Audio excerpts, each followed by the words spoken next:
He's the devastated dad who wants justice and his money back. For 10 years, Mick shelled out more than $100,000 for his son Lockie, only to find out Lockie wasn't his son. I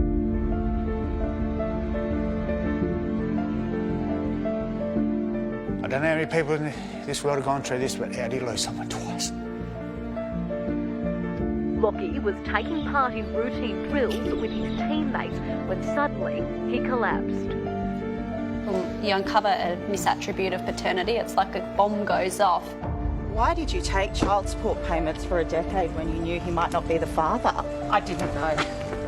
He deserves to know who his real dad is, and he'll never know that. Mick Reynolds is a grieving father and a broken man after learning his loving relationship with his son, Lockie Herneman, was based on a terrible lie. I felt anger, I felt conned. You go back to the start, I gave her a chance to come clean, right at the start. Mick was just 21 years old when he found out his on-off girlfriend, Melissa Herneman, was pregnant. I said to her, is he even mine? And then she said, yeah, of course he's yours. So that was the end of it for me.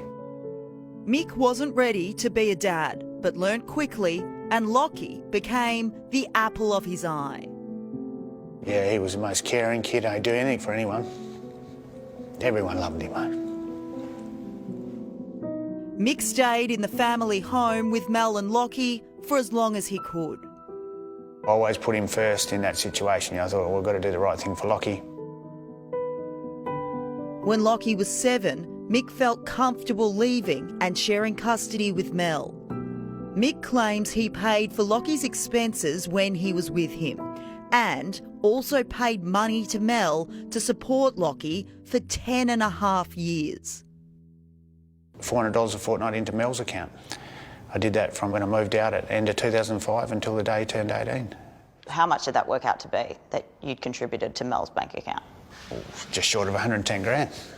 Yeah, I had no worries doing that. Yeah, that's what you do. And over the years, as he grew up, was there ever a shadow of doubt when you looked at him whether he was yours? There was a few things that didn't add up. When Rory was born, he's a mini-me. Lockie didn't resemble me at all, I don't reckon. But I used to just put it in the back of your mind all the time, thinking, oh, she told me he belonged to me. Mick's a proud father and shared a deep passion for sport with Lockie. There wasn't nothing he couldn't do in sport. But on April 30, 2019, Lockie's heart suddenly stopped while he was at footy training in his hometown of Harvey, Western Australia. The phone call was Lockie's collapsed on the footy oval. And they said they're working on him. The phone rang again, and it was a copper on the phone. He said he's gone.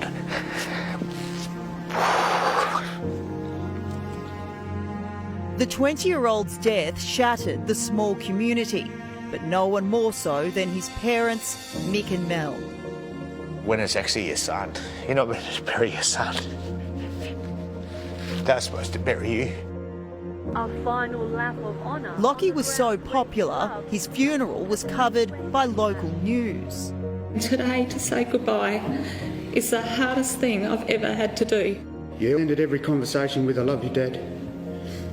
And there's nothing I'll give to you to tell me that one more time, I love you. In the months that followed, the family wanted answers about Lockie's death, but got none. Sudden heart failure, that's the only answer I really got. But more than a year later, out of the blue, Mick says Mel got a call from a genetic testing team at Perth's King Edward Memorial Hospital, where Lockie was born. They contact Mel, because Mel's next to kin. So Mel's contacted me to say, oh, they want to do some testing and stuff. But that's all the information Mick received from his ex. I've tried to find out some more information off her about what this testing is. She never passed on any information. So I said to Shana, something doesn't add up here. Surely you can't be that heartless to think, I've got kids now and this could be something I've passed on to my kids or whatever.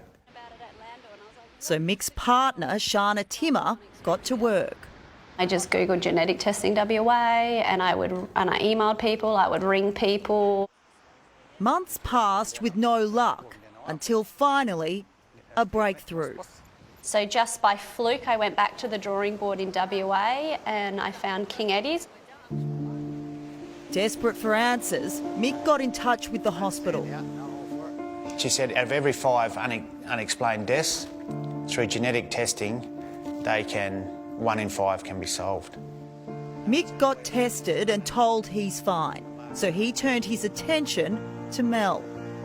So I put it to her, said, well, I'm not carrying the gene. And she goes, oh, nor am I. So I just said to her, next thing was, well, where did it come from? What did she say?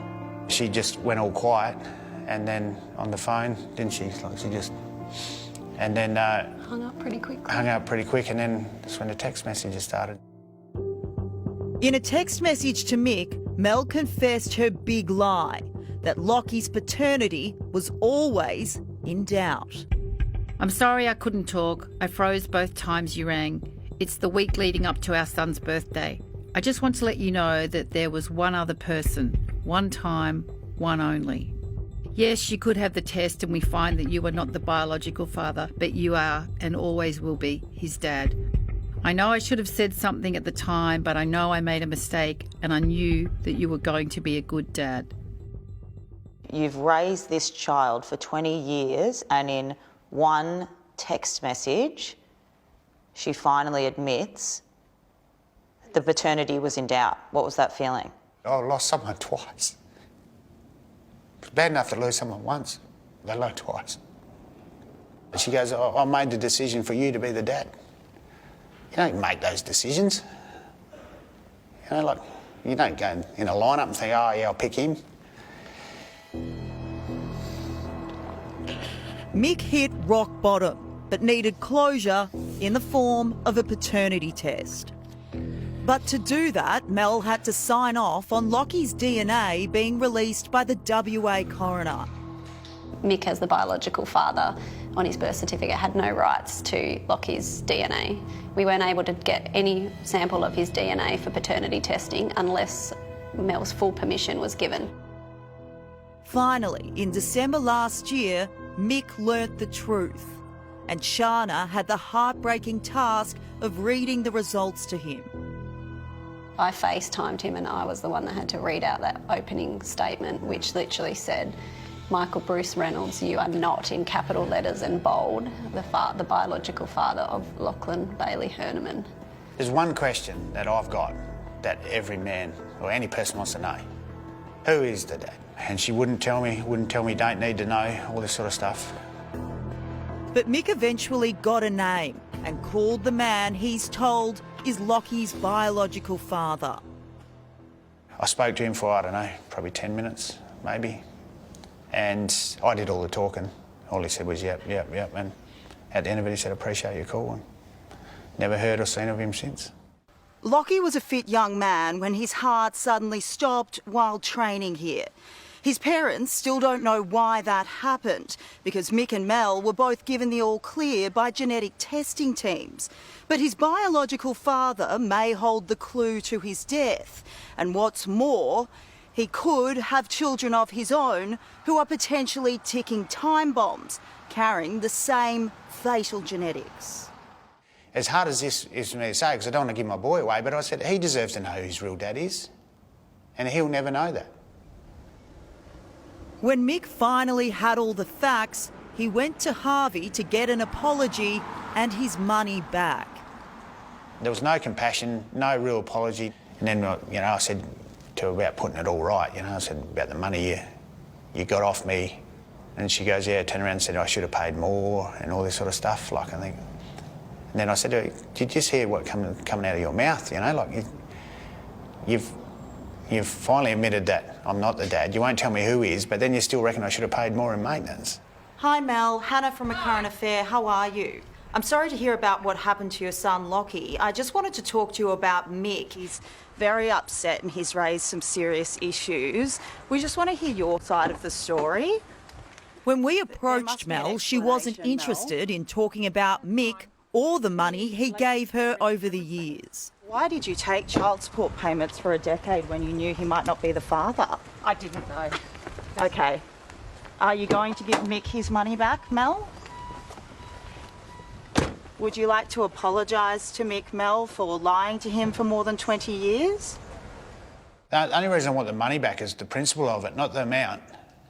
Like, I couldn't care if it was $5 or $5 million. It's not the amount. It's someone took from me that shouldn't have.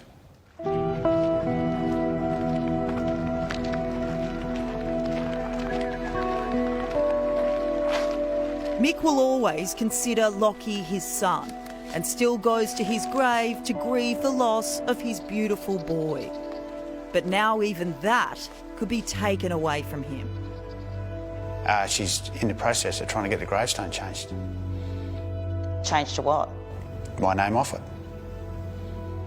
What became apparent throughout Mick and Shana's research into paternity fraud is that there's little support available to men in Australia who find themselves in this heartbreaking position. It can also be a very expensive exercise to try and get any of your money back. Mick says he's had to give up on his legal fight against Mel because he simply can't afford it anymore. I've been an emotional wreck. You know, I've had a marriage breakdown. I couldn't hold down at work. So financially, I got to a stage, it wasn't that long ago, I had $37 left. You know, like, in my bank, that's it. I just think it's heartless. You've done a great injustice to your child itself. I just think you took away all of Lockie's rights. And for the women out there, if there's any doubt, if you have any doubts at all, just be honest. Like, you can see the devastating effects that it has. Mel, we just want to hear your side of the story. There must be an explanation. What does justice look like for you in this situation? For Mel to acknowledge what she's done, that's the justice, but she hasn't got it in her. It's a real tragedy, isn't it? And we did email Mel some follow-up questions, but she didn't respond. She's taken out a restraining order against Mick after he chose to share his story with us.